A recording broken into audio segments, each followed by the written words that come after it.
कभी सोचा है कि मदद के लिए भेजी गई दवाइयों की एक छोटी सी खेप पूरी दुनिया की अर्थव्यवस्था में हलचल मचा सकती है। आज हम एक ऐसी ही कहानी को समझने वाले हैं जो शुरू तो एक नेक काम से होती है, लेकिन उसका असर पूरी दुनिया में महंगाई तक पहुंच जाता है।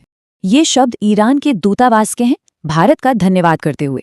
लेकिन ये सिर्फ एक शुक्रिया अदा नहीं है, ये उस कहानी की शुरुआत है जिसकी कड़ियां एक दूसरे से जुड़कर पूरी दुनिया तक पहुंचने वाली थी।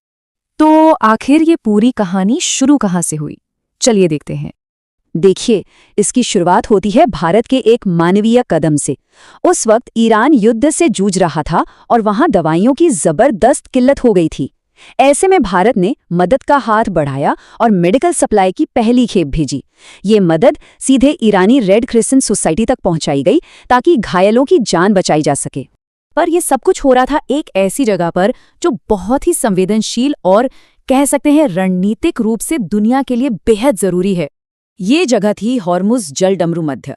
आप इसे दुनिया के तेल व्यापार की लाइफलाइन समझ सकते हैं। एक बहुत ही संकरा रास्ता जहां से हर रोज लाखों बैरल तेल गुजरता है। लेकिन उस वक्त वहां बढ़ते अमलों के कारण जहाजों के लिए ये रास्ता बेहद खतरनाक हो गया था और इसका सीधा असर ग्लोबल ट्रेड पे पड़ रहा था। और जैसे ही यहाँ तनाव बढ़ा, इसका सबसे पहला और सीधा असर पूरी दुनिया ने महसूस किया। शिपिंग में आई रुकावटों का असर फौरन तेल बाजार पर दिखा। कच्चे तेल की कीमतें $110 प्रति बैरल को भी पार कर गईं। ये कई देशों की अर्थव्यवस्थाओं के लिए एक चेतावनी की घंटी जैसा था। लेकिन ये तो सिर्फ शुरुआत थी। ईरान ने धमकी दी कि वो तेल की कीमतों को $200 प्रति बैरल तक पहुंचा सकता है। एक ऐसा कदम जो पूरी दुनिया में एक बहुत बड़ा आर्थिक संकट ला सकता था। लेकिन एक मिनट, तेल की बढ़ती कीमतों का हमारी दवाइयों से क्या लेना देना? सुनने में थोड़ा अजीब लगता है ना? पर यहीं एक ऐसा छिपा हुआ कनेक्शन है जिसके बारे में शायद बहुत कम लोग जानते हैं। तो सवाल यही है कि कच्चा तेल यानी क्रूड ऑयल किसी दवाई की कीमत को आखिर प्रभावित करता कैसे है? इसका जवाब उतना सीधा नहीं है, लेकिन ये हमारी सेहत से सीधे सीधे जुड़ा हुआ है। इस कनेक्शन को समझने की चाबी है API में, यानी एक्टिव फार्मास्यूटिकल इंग्रेडिएंट। इसे ऐसे समझिए, ये किसी भी दवाई की जान होता है, मतलब वो मुख्य तत्व जो असल में बीमारी पर असर करके हमें ठीक करता है। तो देखिए, ये पूरी प्रक्रिया एक चेन रिएक्शन की तरह काम करती है। संघर्ष की वजह से तेल महंगा होता है। अब कई APIs को बनाने में पेट्रोकेमिकल्स का इस्तेमाल होता है जो कच्चे तेल से ही बनते हैं। तो जब तेल महंगा हुआ तो API बनाने की लागत भी बढ़ गई, और जब API महंगा हुआ तो जाहिर है हमारी दवाइयाँ भी महंगी हो गई। और इस चेन रिएक्शन की गूंज सिर्फ दवा की दुकानों तक सीमित नहीं रही, बल्कि पूरी वैश्विक अर्थव्यवस्था में सुनाई देने लगी। और ये सिर्फ कोई थ्योरी नहीं है। खुद अमेरिकी फेडरल रिजर्व के चेयरमैन ने चेतावनी दी कि ईंधन की बढ़ती कीमतें महंगाई को और हवा देंगी और आगे चलकर इसके क्या नतीजे होंगे इसका अंदाजा लगाना भी मुश्किल है।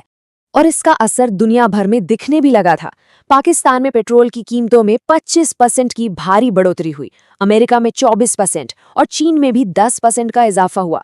ये इस बात का सीधा सबूत था कि संकट कितना बड़ा था। पर इन सब के बीच एक दिलचस्प बात ये थी कि भारत इस वैश्विक तूफान से काफी हद तक बचा रहा। यहाँ सरकारी नीतियों और अपने तेल भंडारों की वजह से पेट्रोल डीजल की कीमतें काफी स्थिर रहीं, जिससे महंगाई पर भी काबू रखने में मदद मिली। हालांकि थोड़ी बढ़ोतरी तो यहाँ भी हुई। तो इस पूरी कहानी से, इस पूरे घटनाक्रम से हमें पता क्या चलता है? हमने देखा कि कैसे एक जगह का संघर्ष दुनिया भर में तेल की कीमतों को आसमान पर पहुंचाता है। फिर वही महंगा तेल हमारी दवाइयों और रोजमर्रा के सामान को महंगा करता है, और ये बढ़ी हुई लागत पूरी दुनिया की अर्थव्यवस्थाओं को चोट पहुंचाती है। ये इस बात का सबूत है कि हमारी दुनिया एक दूसरे से कितनी गहराई से जुड़ी हुई है। और ये हमें एक बहुत बड़े सवाल पर लाकर खड़ा कर देता है।